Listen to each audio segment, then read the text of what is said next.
Hello friends, कई बार हमारी bike के इंजन में जहाँ पर सिलेंडर हेड होता है तो वहाँ से कुछ साउंड इसमें आने लगती है। तो हम लोग क्या सोचते हैं कि ये टैबलेट की साउंड है या फिर टाइमिंग चेन की साउंड है, तो हम लोग टैबलेट भी एडजस्ट कर देते हैं और टाइमिंग चेन भी रिप्लेस कर देते हैं। उसके बावजूद जो है साउंड आती रहती है। तो उसके पीछे एक बहुत बड़ा रीज़न होता है कैम शाफ्ट। वैसे तो हेड से आवाज़ जो आती है उसके पीछे कई रीज़न्स हो सकते हैं, लेकिन कैम शाफ्ट उसमें से एक बहुत ही इम्पॉर्टेंट रीज़न है।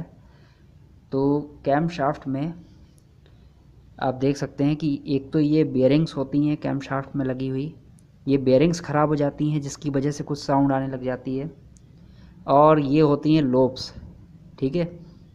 ये लोब्स जो है घिस जाती है। अब जैसे आप इसमें देख सकते हैं, ये एक कैम शाफ्ट है और इसमें आप देख सकते हैं कि इसकी जो लोब है, लोब्स का काम क्या होता है बेसिकली, जो रॉकर आर्म्स होती है उसको चलाना।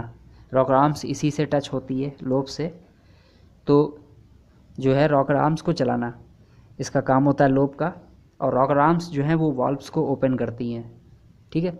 तो क्या होता है कि कई बार इंजन ऑयल जो है वो हेड में नहीं आ पाता, हेड में आना बंद हो जाता है। जैसे कई कई बार कई केसेस में जो है इंजन ऑयल ख़त्म हो जाता है इंजन से, तो हेड में ऑयल नहीं आ पाता, तो उसकी वजह से ही ये लोब घिस जाती है। अब आप इसमें देख सकते हैं कि जहाँ पे इसकी रॉकर आर्म की जो रोलर बेयरिंग होती है वो टच होती है, वो हिस्सा इसका बैठ गया है बिल्कुल, मतलब घिस गया काफ़ी ज़्यादा। और किनारे पे देख सकते हैं आप, ज़्यादा उठा हुआ है इसमें। इस इसके साथ साथ इसमें देखिए आप, कुछ स्क्रैचेस भी है। तो इन्हीं स्क्रैचेस की वजह से काफ़ी ज़्यादा साउंड आती है, बहुत ही रफ़ साउंड होती है इसकी, ठीक है। जबकि अगर इस टाइप के निशान अगर आपकी कैम शाफ्ट की लोब्स पे हैं तो इसका मतलब है कैम शाफ्ट आपकी नॉर्मल है, इसमें कोई दिक्कत नहीं है।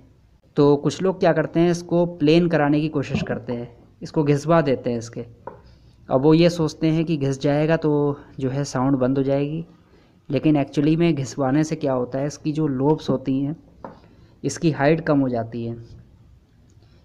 तो इससे क्या होता है कि जो वाल्व्स हैं वो फुली ओपन नहीं होते, तो इससे पावर और पिकअप की जो है कमी आ जाती है गाड़ी में, और साउंड भी आती रहती है, साउंड कम नहीं होती इसकी, ठीक है।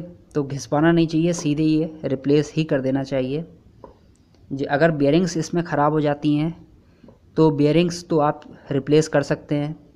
अब मैं आपको एक और चीज़ बताना चाहता हूँ कि अगर आप ये कैमशाफ्ट रिप्लेस कर रहे हैं तो आपको रॉकर आर्म्स भी रिप्लेस कर देना चाहिए, क्योंकि जो आप ये निशान देख रहे हैं रॉकर आर्म के लोब्स, सॉरी कैमशाफ्ट के लोब्स पे, तो सेम टू सेम यही निशान जो रॉकर आर्म इस पे चल रही थी उसकी रोलर बेयरिंग्स पे भी यही निशान आ जाते हैं।